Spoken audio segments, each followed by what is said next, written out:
아멘. 예. 기도해 주셔서 10일간 성지순례를 잘 마치고 돌아왔습니다. 이번에 처음 가본 곳이 두 곳이 있었는데요. 하나는 창세기 28장에 야곱이 하란을 떠나서 집을 떠나서 하란으로 가다가 중간에 이제 해가 져서 돌베개 베고 잠을 잤던, 원래 이름은 루스고요. 야곱이 그 땅 이름을 베델로 바꿨죠. 그 길을 좀 갔다 왔습니다. 사진을 찍어 왔거든요. 제가 그 영상을 하나 만들어 왔습니다. 언제 보여주느냐면 28장 설교할 때. 기다리시기 바랍니다. 그리고 또 한 군데는 그 실로를 방문했는데요. 여러분, 실로는 그 엘리 제사장 때에 그게 언약궤가 있었고요.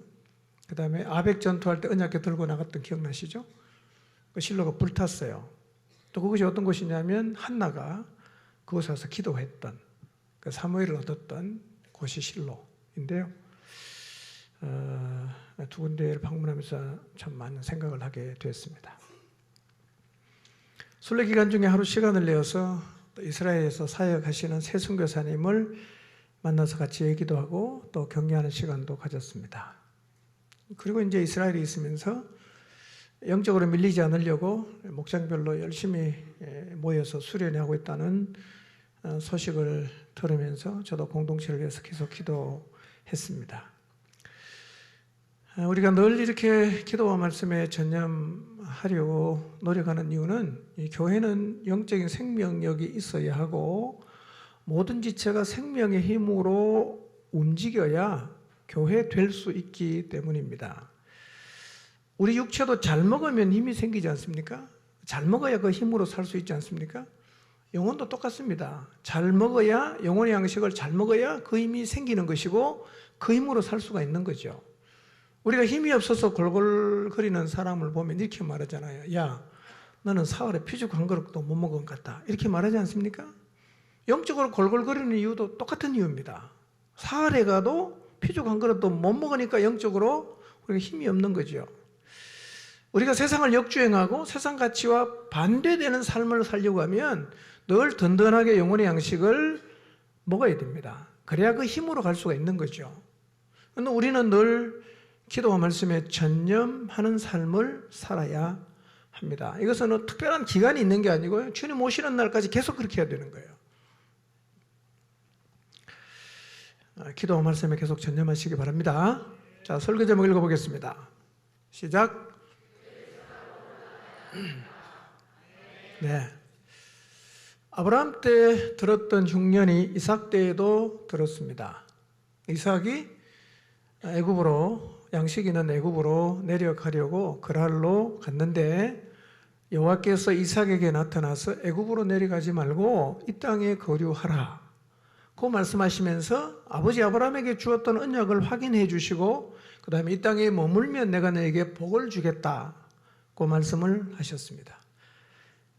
그래서 이삭이 애굽으로 내려가진 않고 그랄에 그냥 거주했는데 그것에 꽤 오랜 시간 머물면서 사람들이 자꾸 와서 리브가가 이쁘니까 누구냐고 자꾸 물었어요.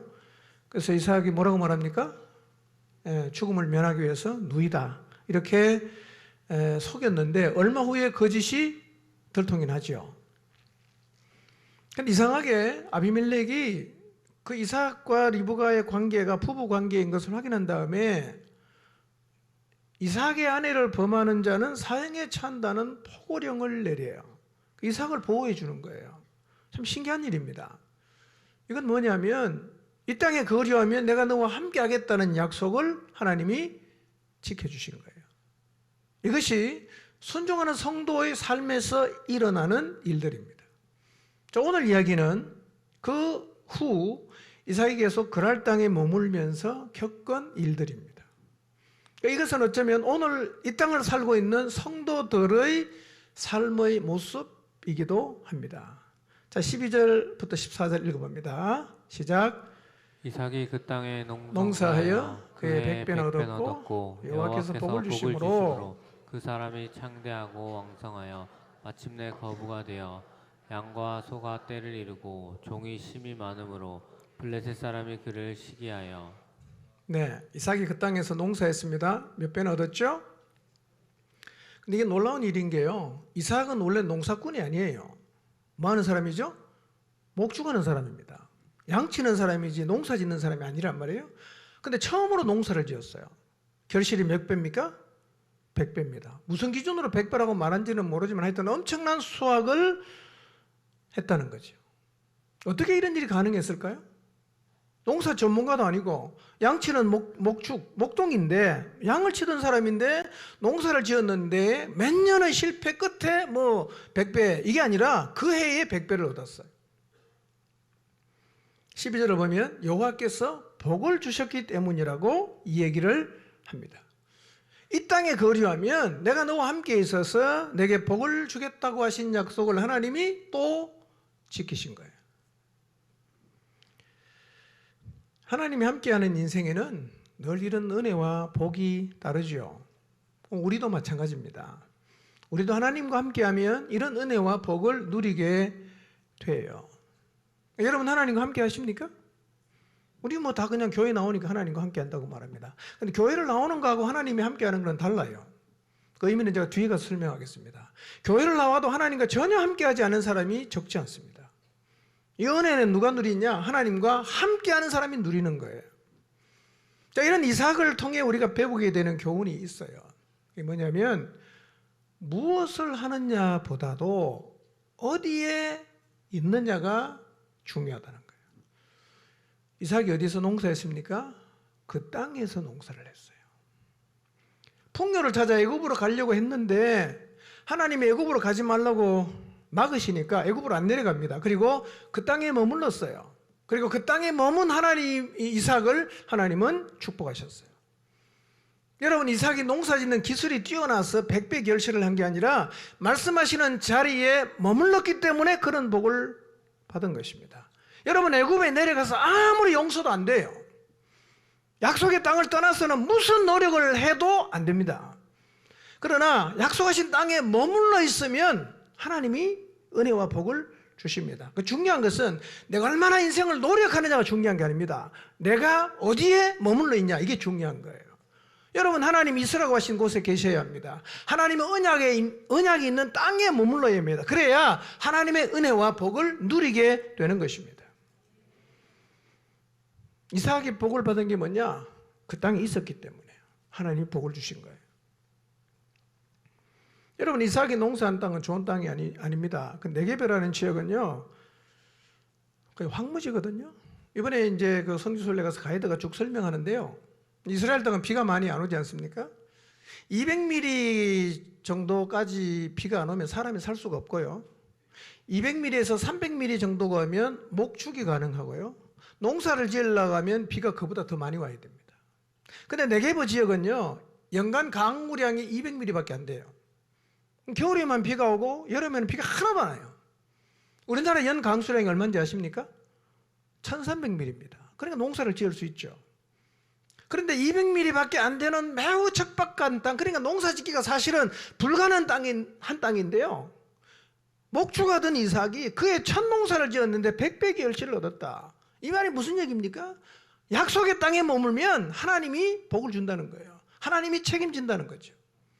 이삭은 지금 계속해서 번창해 가고 있어요.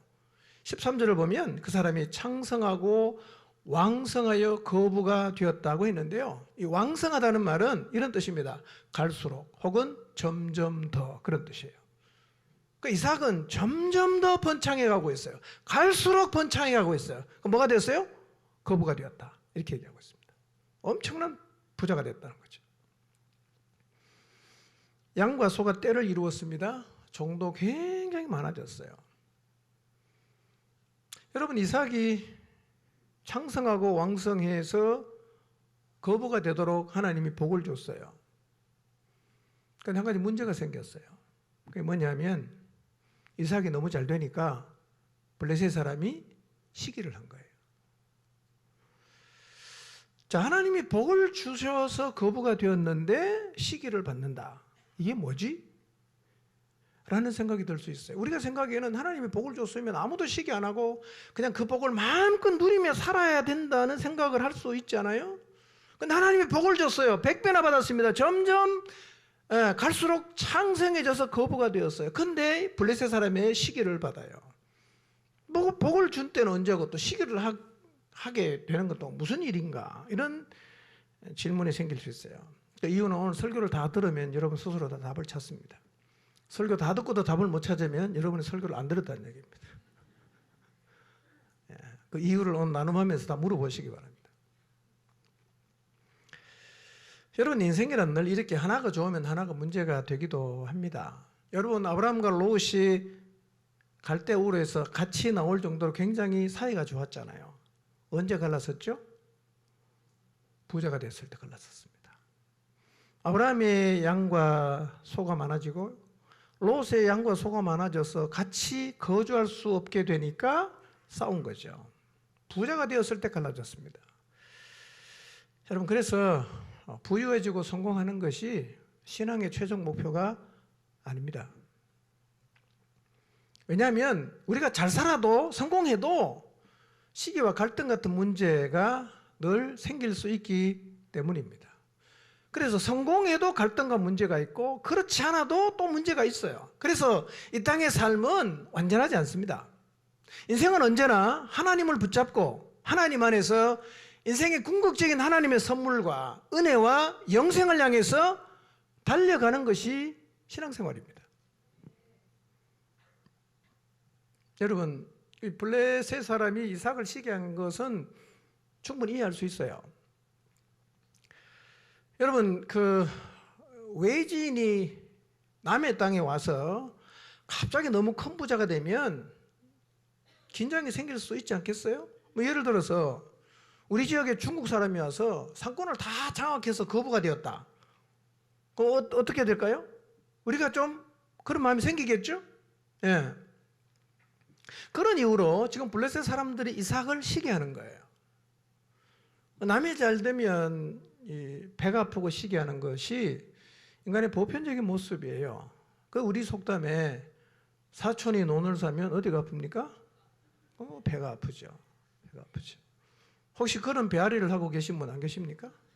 여러분 주변에 있는 사람이 너무 하나님이 복을 많이 주고 나는 복을 안 줬다고 생각이 들어서 배가 자꾸 이렇게 살살 아파하시는 분 계십니까 혹시?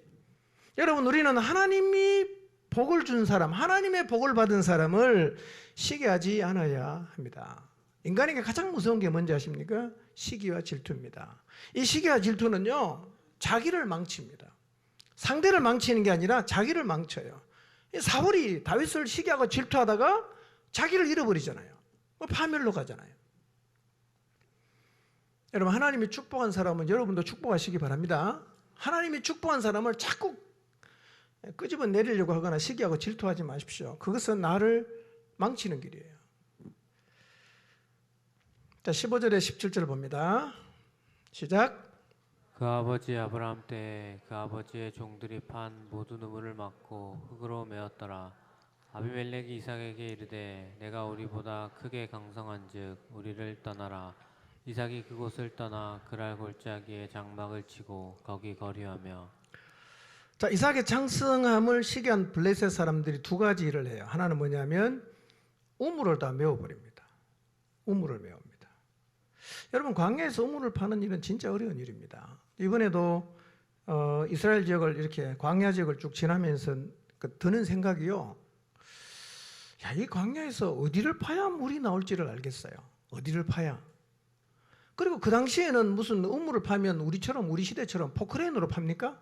다 손으로 삽으로 그냥 파야 되지. 삽도 없죠. 손으로 다 파야 되는 그 소중한 생명줄과 같은 우물을 갖다 메워버렸다. 이거는 굉장히 심각한 일입니다. 왜 메웠죠? 시기심 때문에. 여러분 그러니까 부여가 꼭 축복인 것이 아닐 수 있어요. 가난이 꼭 재앙이 아닐 수가 있습니다. 여러분 삶을 돌아보십시오. 가난하고 어려울 때는 하나님을 간절히 찾잖아요. 근데 오히려 우리가 부유해지면 우리 마음이 하나님에게서 멀어지는 경우가 훨씬 더 많아요. 여러분 성공할 때 하나님 믿기가 더 어렵습니다. 성공할 때 하나님에게서 멀어지는 사람이 훨씬 더 많습니다. 언제 조심해야 되냐? 어려울 때가 아닙니다. 어려울 때는 다 자기 발로 하나님께 찾아오고 하나님 앞에서 무릎을 꿇어요. 근데 언제 우리가 기고만장해지고 마음이 하나님에게서 멀어지느냐? 부유해질 때입니다. 성공할 때입니다. 잘 나갈 때입니다. 그때가 제일 위험해요. 성경에도 성공해서 혹은 강성해져서 하나님에게서 멀어진 사람이 참 많아요. 역대하 26장 16절에 보면 우시아 왕 같은 사람은요, 굉장히 나라가 강성해지니까요, 자기가 제사장이 하는 분양까지 하려고 하다가 갑자기 손에 이제 온몸에 문둥병이 이제 발하게 돼서 별궁에 가게 되죠. 우시아만 그런 게 아니었어요. 로호밤, 아사, 히스기야 왕도요, 강성해질 때 교만해졌습니다. 부유해지고 강성해지는 게요, 이게 반드시 복이 아닐 수가 있어요. 여러분, 만약에 여러분이 부유해지고 강성해져서 하나님에서 멀어졌다, 복입니까? 복 아니죠, 그게요. 차라리 여러분이 망하고 가난하고 그냥 너무너무 힘들어서 하나님 앞에 무릎을 꿇어서 여러분이 영원히 살아났다, 그 복 아닙니까?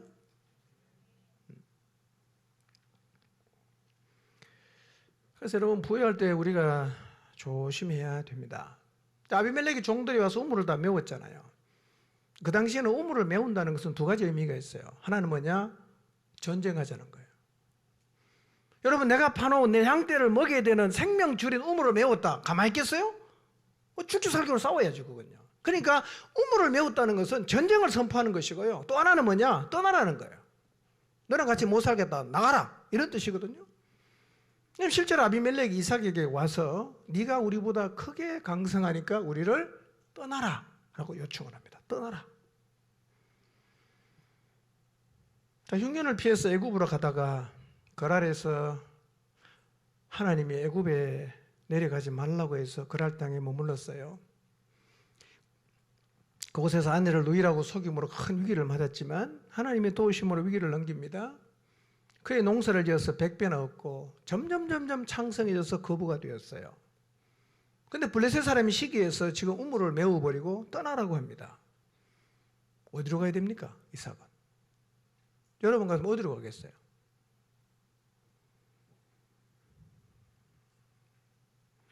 원래 왔던 곳으로 돌아가야 되지 않겠어요? 가라고 하니까. 근데 이삭은 그랄 땅을 못 떠납니다. 어디로 갔는가? 성경을 보세요. 그랄 골짜기로 갑니다. 그랄 골짜기는요, 지금 있는 곳에서 한 15km 정도 떨어진 곳이에요. 그곳에 가서 다시 장막을 치고 거류하는 거죠. 100배의 결실을 했던 그랄을 떠나갈 믿음이 이삭에게는 지금 없습니다. 여러분, 우리가 신앙의 회색지들을 떠나는 게 쉽지 않습니다.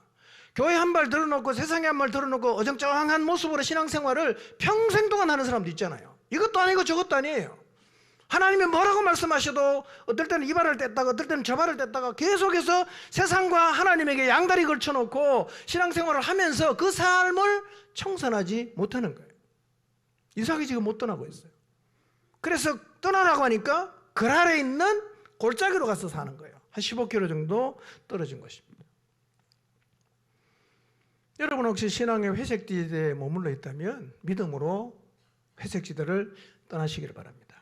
떠나시기 바랍니다. 이삭이 못 떠나요. 자, 18절에서 21절 볼까요? 시작. 그 아버지 아브라함 때 팠던 우물들을 다시 팠으니 이는 아브라함이 죽은 후에 블레셋 사람이 그 우물들을 메었음이라. 이삭이 그 우물들의 이름을 그의 아버지가 부르던 이름으로 불렀더라.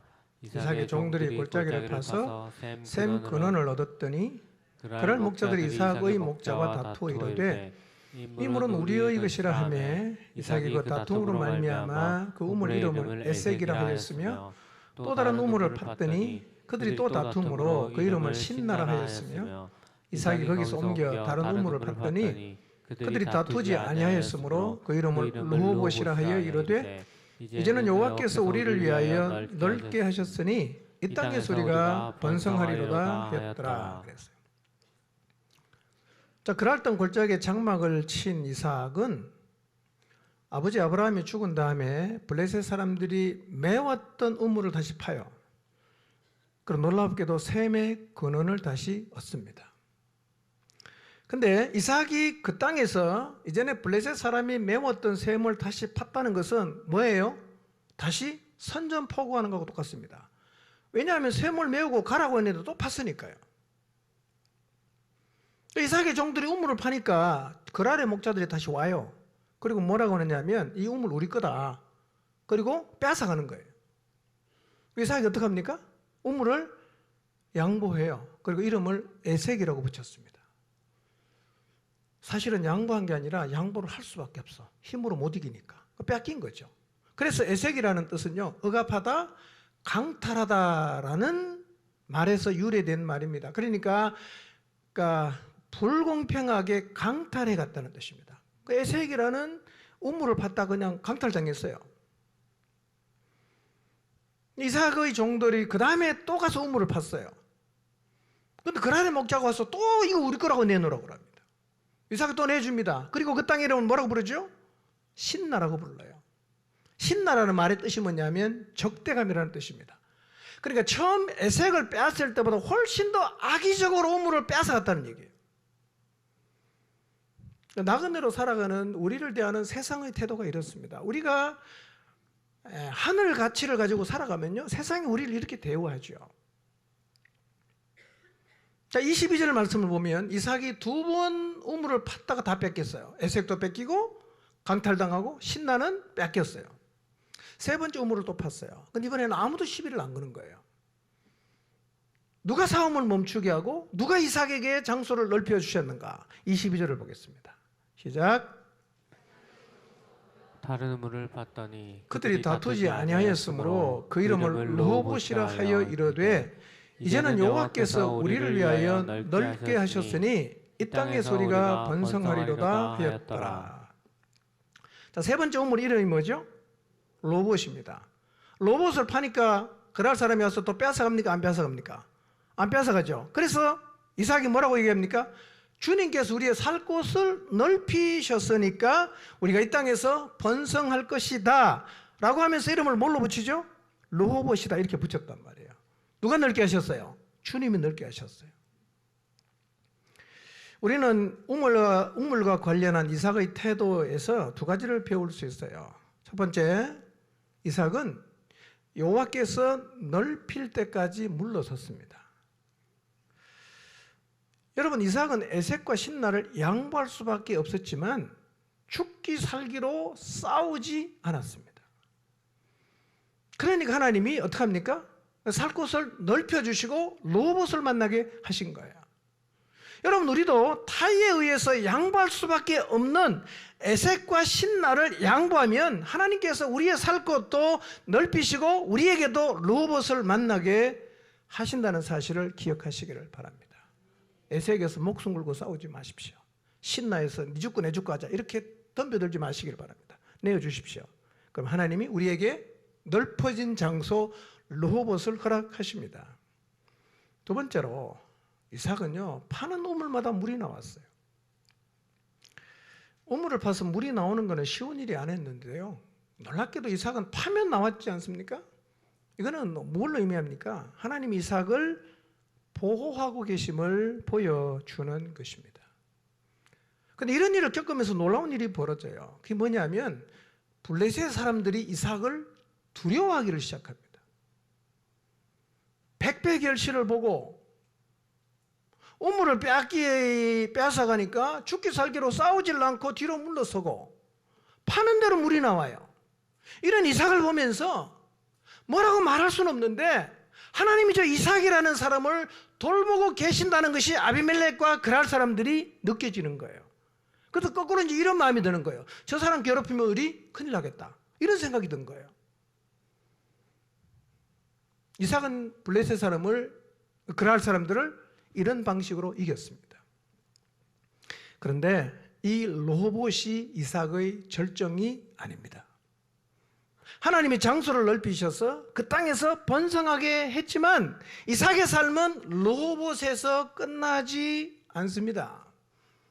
무슨 얘기냐면 우리의 신앙의 목표는 이 땅에서 번성하고 풍족하고 거부가 되는 것이 아니라는 얘기입니다.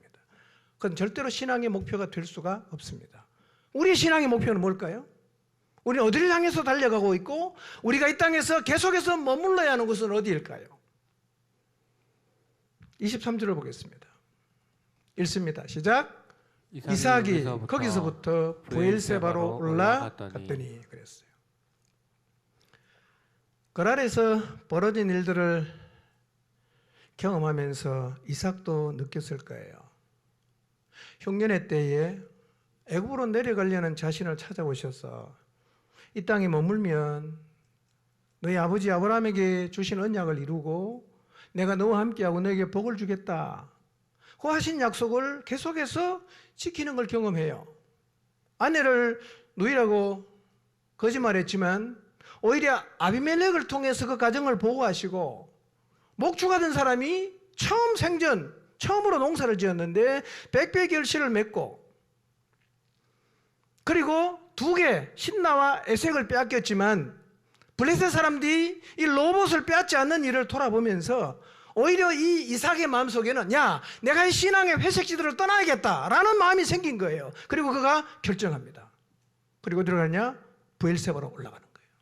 내가 이 땅을 떠나야겠다. 하나님은 정말 살아계시는구나. 하나님이 내 인생을 보호하고 계시는구나. 내가 그렇다면 하나님이 언약하신 곳으로 돌아가야지. 그리고 브엘세바로 돌아가겠다고 결정을 했단 말이에요. 여러분 우리의 신앙이 에색과 신나의 다툼을 지나서 지경을 넓혀주신 르호봇에서 멈추면 안 됩니다. 우리는 거기를 떠나 우물로 인한 싸움을 끝내게 하시고 오히려 우리에게 르호봇을 허락하신 하나님께로 돌아가야 되는 거예요. 여러분 이삭이 그랄을 떠나겠다는 믿음의 결정 오늘 우리에게도 필요합니다. 여러분 한번 돌아보십시오. 여러분의 신앙의 목표가 르호봇은 아닙니까? 우리는 하나님이 우리를 르호봇에 이끌어 가신다고 해도 우리의 걸음이 거기서 멈추면 안 되고 거기서 한 걸음 더 나아야 됩니다. 르호봇을 허락하신 하나님께로 돌아가야 된단 말이에요.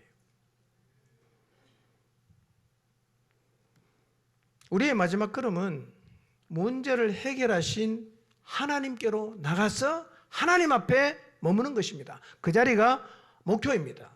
이것이 신앙의 핵심입니다. 이것이 세상 사람과 다른 결정적인 차이란 말이에요. 여러분 주식이 혹시 올라서 돈이 많이 생겼습니까? 성공하셨습니까? 진급하셨습니까? 삶의 여유가 생겼습니까? 하나님이 여러분 인생의 지경을 넓혀주셨나요? 남부러울 게 없습니까? 자식이 너무 잘 자라고 있습니까? 좋은 직장에서 승승장구하고 있습니까? 통장의 잔고가 늘어나고 있습니까? 우리는 그것이 하나님이 내게 주신 축복이라고 생각하면서 그거를 붙잡고 있다가 오히려 하나님에게서 멀어지는 어리석은 행동을 너무 많이 한단 말이에요. 그게 끝이 아니에요. 한 걸음 더 나가야 됩니다. 어디로요?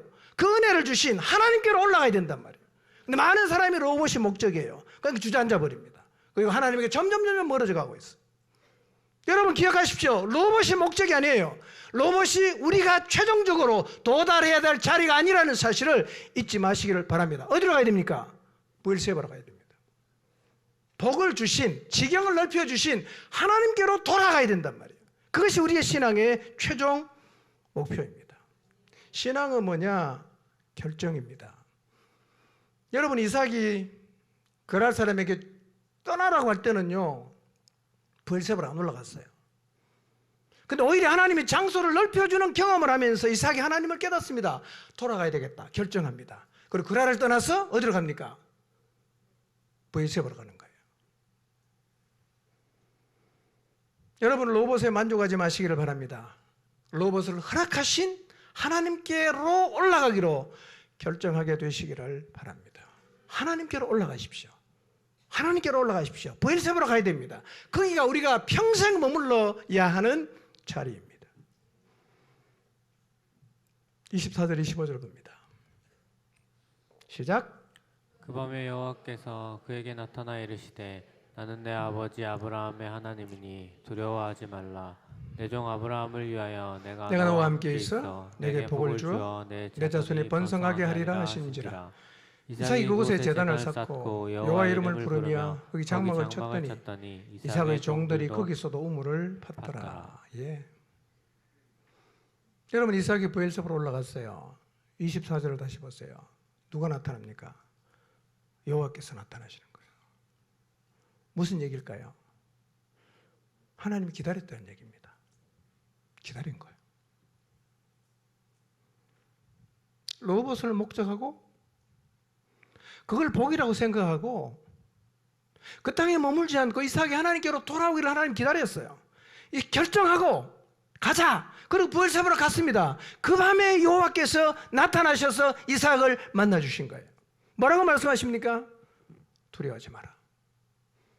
그 땅 떠났다고 두려워하지 마라. 내가 내게 복을 주겠다. 내 자손이 번성하게 해주겠다. 약속을 하셨어요. 하나님은요, 지금도 우리가 로봇을 떠나서 부엘세바로 돌아오기를 기다리십니다. 돌아가 보십시오. 하나님이 버선발로 달려와서 여러분을 만나 주실 거예요. 여러분 누가복음 15장에서 집 떠난 둘째 아들 얘기 기억나십니까? 아버지 재산 다 털어먹고 돌아왔잖아. 아버지가 어떻게 합니까? 뛰어나가서 맞이해 주는 거예요. 제일 좋은 옷을 입히고 가락지 끼우고 소잡아 잔치를 벌이지 않습니까? 하나님 우리가 돌아오길 기다려요. 그리고 돌아가면 만나 주십니다. 여러분 하나님께로 돌아가면 그라를 로봇을 버리고 부엘세바로 돌아가면 여러분 인생이 잘못될 거라고 절대로 두려워하지 마십시오. 하나님 이삭에게 나타나서 말씀하셨어요. 두려워하지 말아라. 내가 너와 함께 있겠다. 내가 너에게 복을 주겠다. 내 자손을 번창하게 하겠다. 여러분 그랄에서 100배를 얻었어요. 로봇을 경험했습니다. 그러나 우리가 마지막으로 나가야 되는 자리는 어디입니까? 부엘세바입니다. 복을 주시는 하나님을 만나는 부엘세바가 우리가 머물러야 하는 자리임을 잊지 마시기를 바랍니다.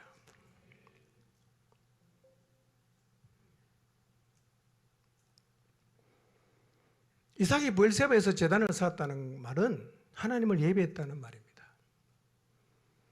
여호와 이름을 불렀다는 말은 기도했다는 말이에요. 거기 장막을 쳤다는 말은 그곳에서 하나님과 동행하며 살았다는 것을 의미합니다.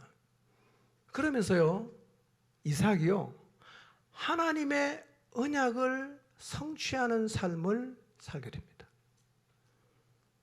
여러분, 아브라함의 약속을 생각해 보십시오. 이삭에게 나타나서 주신 하나님의 약속을 생각해 보십시오. 이삭의 삶은 뭘 이루어가야 됩니까? 언약을 이루어가야 돼요. 근데 그랄에서 100배 농사 지었다고, 그리고 로봇에서 하나님의 장소를 넓혀줬다고 하나님이 주신 언약을 잊어버리고 세상의 부여를 붙잡고 살면 걸어갈 길을 간 거예요? 아니면 이탈한 겁니까? 이탈한 거잖아. 이삭은 어떻게 살아야 됩니까? 하나님이 주신 언약을 이루는 삶을 살아야 된단 말이에요. 오늘 그리스도인 우리가 어떻게 살아야 됩니까? 세상에서 부자 되고 성공하고 그래서 하나님이 내게 복을 줬다고 막 이렇게 사람들에게 자랑하는 삶이 아니란 말이에요. 우리는 우리에게 주신 하나님의 언약을 성취하는 자리에 머물러 있어야 합니다. 그것이 그리스도인인 우리가 서 있어야 되는 자리임을 잊지 마시기를 바랍니다. 언약을 이루어 가야 됩니다. 우리의 삶은.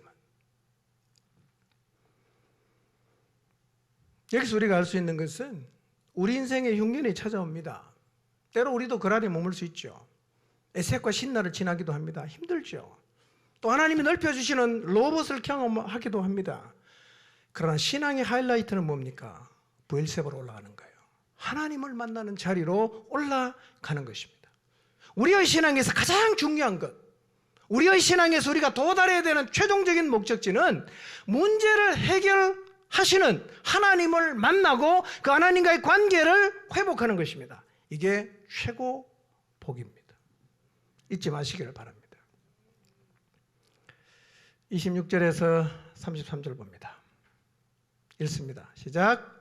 아비멜렉이 그 친구 아웃삿과 군대 장관 비글과 더불어 그랄에서부터 이삭에게로 온지라. 이삭이 그들에게 이르되 너희가 나를 미워하여 나에게 너희를 떠나게 하였거늘 어찌하여 내게 왔느냐. 그들이 이르되 여호와께서 너와 함께 계심을 우리가 분명히 보았으므로 우리의 사이 곧 우리와 너 사이에 맹세하여 너와 계약을 맺으리라 말하였노라. 너는 우리를 해하지 말라. 이는 우리가 너를 범하지 아니하고 선한 일만 내게 행하여 내가 평안히 가게 하였음이니라. 이제 너는 여호와께 복을 받은 자니라. 이삭이 그들을 위하여 잔치를 베풀매 그들이 먹고 마시고 아침에 일찍 일어나 서로 맹세한 후에 이삭이 그들을 보내매 그들이 평안히 갔더라. 그날 이삭의 종들이 자기들이 판 우물에 대하여 이삭에게 와서 알리어 이르되 우리가 물을 얻었나이다 하매 그가 그 이름을 세바라 한지라. 그러므로 그 성읍 이름을 오늘까지 부엘세바라 더라. 여러분, 이 장면은 놀라울 정도로 창세기 21장하고 똑같아요. 아브라함의 이야기하고 똑같습니다. 아브라함 때도 아비멜렉이 와서 조약을 맺자고 했거든요. 화친하자라는 요청을 내는데 그 요청을 똑같이 누구한테 하고 있습니까? 이삭에게 하고 있어요. 그런데 28절에 아비멜렉이 이삭에게 와서 화친하자고 요청한 이유가 있습니다. 그게 뭐죠? 28절을 보세요. 시작. 그들이 이르되 여호와께서 너와 함께 계심을 우리가 분명히 보았으므로 우리의 사이 곧 우리와 너 사이에 맹세하여 너와 계약을 맺으리라 말하였노라 그랬어요. 왜 화친하자고 합니까? 여호와께서 너와 함께 계심을 우리가 분명히 봤다 이렇게 말하는 거예요. 어떻게 봤을까요? 그랄에 나그네로 들어간 이삭이 살아간 삶을 아비멜렉은 잘 알고 있어요. 농사를 지은 첫 해에 백비결치를 하고 점점 창성해져서 거부가 되고 우물을 2번이나 자기들이 빼앗아갔지만 점점 강성해지는 이삭을 보면서 아비멜렉이 깨닫습니다. 저 사람에게는 그 사람이 말하는 하나님이 함께 계신 게 확실하다. 두려워집니다. 그럼 뭘 요청합니까? 평화조약을 맺자라고 제안을 한 것입니다. 여러분, 이것이 오늘 우리들을 향해서 하나님이 원하시는 모습이에요. 하나님은 우리가 세상에서 이런 사람이 되기를 원하십니다. 우리의 삶을 통해서 우리와 함께 하시는 하나님을 보고 오히려 우리를 무시하고 막 대했지만 결국은 우리를 두려워하고 인정하고 내가 너를 보니까 하나님이 정말 살아계신 것 같다라고 말을 하면서 우리에게 다가와서 화친을 청하는 이런 자로 하나님은 우리가 살기를 원하십니다. 여러분, 아비멜렉은 그 지역의 왕이지 않습니까? 블레셋의 왕이에요. 왕이 찾아와서 하는 얘기가 뭡니까? 너는 우리를 해하지 말라 간청하고 있습니다. 한번 생각해 보십시오. 이삭이 처음에 그랄 땅에 와서 혹시라도 자기가 죽을까 봐 두려워서 아내를 누이라고 거짓말한 상황과 너무 대조되지 않습니까? 이삭이 뭘 했습니까? 하나님과 함께한 것밖에 없어요. 그것 때문에 이방 왕이 두려워하는 거예요. 오늘 우리가 세상을 향해서 힘으로 세상을 제압할 수는 없습니다. 그러나 우리가 하나님과 함께하는 삶을 살면 사람들이 우리와 함께 하시는 하나님을 볼 것이고 그리고 우리를 결코 무시하지 못하게 될 것입니다. 우리가 하나님이 이렇게 살기를 원하신단 말이에요. 아비멜렉이 찾아왔어요. 이삭이 말합니다. 너희가 나를 미워해서 나를 쫓아내는데 왜 나한테 왔냐? 아비멜렉이 말합니다. 여호와께서 너와 함께 계심을 우리가 분명히 보았다. 그래서 우리와 당신 사이에 평화조약을 맺자. 우리를 해하지 말라. 간청합니다. 우리를 해하지 말라. 여러분, 지금 아비멜렉 이삭을 두려워하잖아요. 이유가 뭐라고요? 여호와께서 이삭과 함께 하심을 보았다는 거예요. 여러분, 함께 한다는 게 이렇게 놀라운 것입니다. 여러분, 우리가 하나님과 함께하는 삶을 살아도 물론 흉년도 와요. 고난도 오고 핍박도 옵니다. 그러나 하나님이 함께하면 결국 우리와 함께 하시는 하나님이 나타나게 되고 믿지 않는 사람도 우리의 삶을 통해서 하나님을 보게 된단 말이에요. 여러분, 다윗을 생각해 보세요. 다윗이 하나님과 함께 했을 때 그 삶을 통해서 사람들이 하나님이 다윗과 함께 하신다는 걸 보지 않았습니까? 아브라함과 이삭과 함께 하신 하나님도 그 주변 사람들이 봤어요. 여러분, 우리가 하나님과 함께하면, 진짜 함께하면 사람들이 우리의 삶을 통해서 하나님을 봅니다. 여러분, 하나님과 함께 하십니까? 사람들이 여러분의 삶을 통해서 하나님을 보고 있습니까? 하나님 함께 한다는 게 뭘까요? 아브라함과 이삭의 삶을 유의해서 보십시오. 여러분, 아브라함과 이삭의 그리고 하나님과 함께 했다고 표현하고 있는 사람들의 삶에서 나타나는 두드러진 특징이 뭔지 아세요? 하나님 말씀에 순종했어요. 함께하는 게 뭐냐? 순종하는 게 함께하는 거예요. 여러분이 교회는 다니지만 하나님 말씀 전혀 순종 안 하면 여러분 하나님과 함께하는 게 아닙니다. 교회 나오기 때문에 하나님과 함께한다고 생각하지 마십시오. 여러분, 부모와 자식이 단지 한 공간에 머문다고 함께 한다고 할 수 있습니까? 한 공간에 있어도 적대적일 수 있고요. 한 공간에 있어도 전혀 상관하지 않을 수가 있습니다. 부모와 자식이 함께 한다고 표현할 때는요, 같은 공간에 있다는 의미가 아니라 자식이 부모의 말에 순종한다는 의미입니다. 순종을 해야 함께 한다고 말할 수 있지 않겠습니까?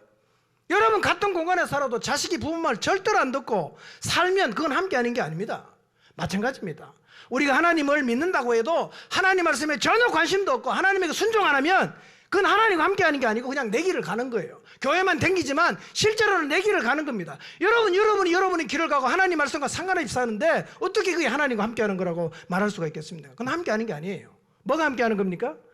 우리가 진심으로 하나님 말씀을 붙잡고 순종할 때 우리가 진짜 누구랑 함께 하는 거예요? 하나님과 함께 하는 겁니다. 그렇게 살면 우리와 함께 하시는 하나님이 사람들이 볼 수 있다는 거예요. 하나님 우리가 그렇게 살기를 원하세요.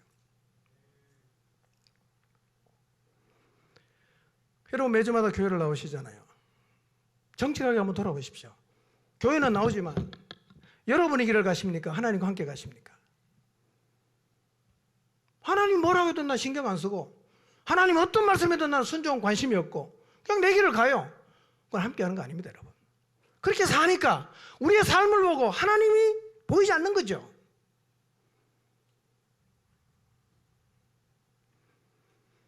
세상과 어떻게 차별되냐? 하나님 말씀에 순종함으로 차별돼요. 그렇게 살면 우리의 삶을 통해서 하나님을 보여주게 되는 것입니다.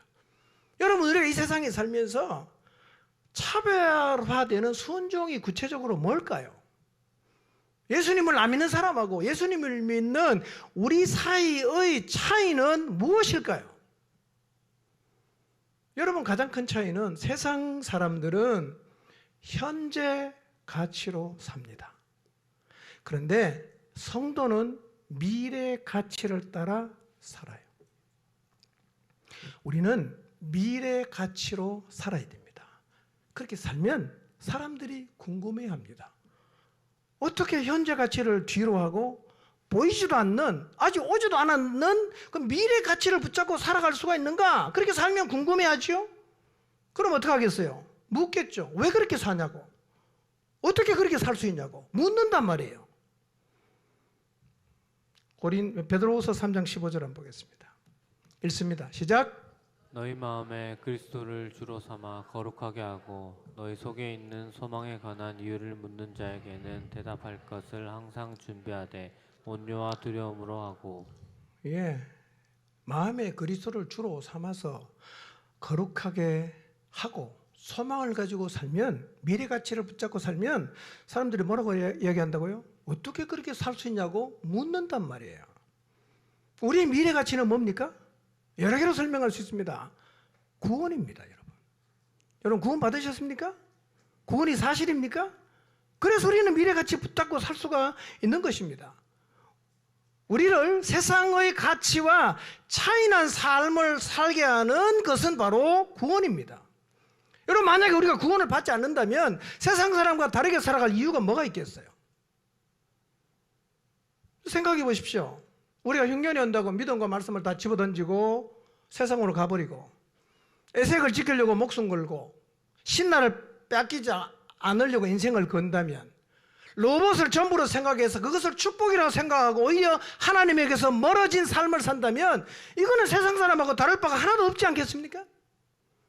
우리를 세상 사람과 구별되게 하는 게 뭐겠어요? 구원입니다. 하나님의 언약이에요. 하나님의 말씀입니다. 그걸 붙잡고 흉년에도 세상으로 안 가는 거죠. 애색을 양보합니다. 신나를 양보합니다. 로봇에서 하나님의 장소를 넓혀도 그 장소를 넓히신 하나님을 붙잡기 위해서 브엘세바로 내려가는 것, 이것이 세상과 우리를 차별 짓는 것이라는 사실을 잊지 마시길 바랍니다. 이렇게 살면 사람들이 물어요. 왜 그렇게 사냐고. 우리의 삶을 보면 세상 사람들이 궁금해해야 됩니다. 똑같으면 뭐가 궁금하겠어요? 똑같으면 뭘 묻겠어요?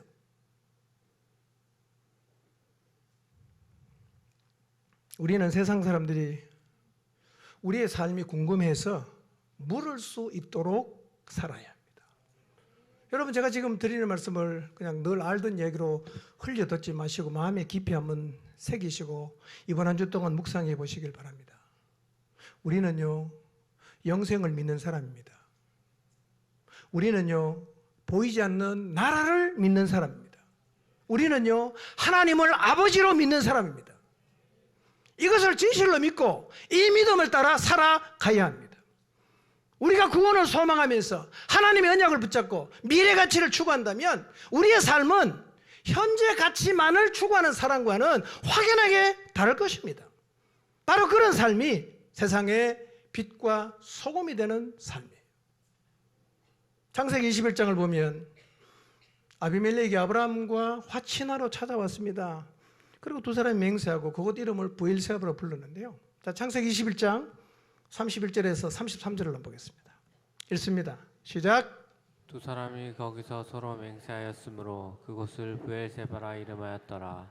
그들이 브엘세바에서 언약을 세우매 아비멜렉과 그 군대 장관 비골은 떠나 블레셋 사람의 땅으로 돌아갔고 아브라함은 브엘세바에서 에셀 나무를 심고 거기서 영원하신 여호와의 이름을 불렀으며. 네. 아브라함과 아비멜렉이 조약을 맺습니다. 화친 조약이죠. 그리고 아비멜렉이 돌아갔어요. 아브라함이 생각해 봅니다. 자기 지나온 시간들을. 갈대고리에서 자기를 부르셨어요. 그리고 믿음이 없어서 흉년해졌다고 애굽으로 내려갔을 때, 또 그랄로 내려갔을 때 두 번이나 죽을 뻔한 위기에서 하나님은 자신을 구원해 주셨어요. 그리고 그 땅에 사는 동안 힘들고 어려울 때마다 하나님은 늘 나타나셔서 언약을 확인하시고 격려하시고 다시 붙잡아 주셨습니다. 이 하나님을 쭉 묵상하고 하나님 진짜 나와 함께 하셨구나. 하나님이 내 인생을 붙들고 계셨구나. 그리고 하나님을 붙잡아요. 그리고 브엘세바에서 에셀나무를 심습니다. 그리고 영원히 살아계시는 하나님의 이름을 불렀어요. 영원히 살아계시는 하나님 이름을 불렀단 말이에요. 그 놀라운 사실은 그 아들 이삭이 아버지와 똑같은 믿음의 길을 걸어가고 있다는 거예요. 여러분 자녀도 여러분이 고백한 그 신앙 고백을 똑같이 하게 되기를 바랍니다. 여러분 인생을 한번 돌아보십시오. 예수님 믿고 나서 지금까지 살아오는 인생을 한번 쭉 돌아보십시오.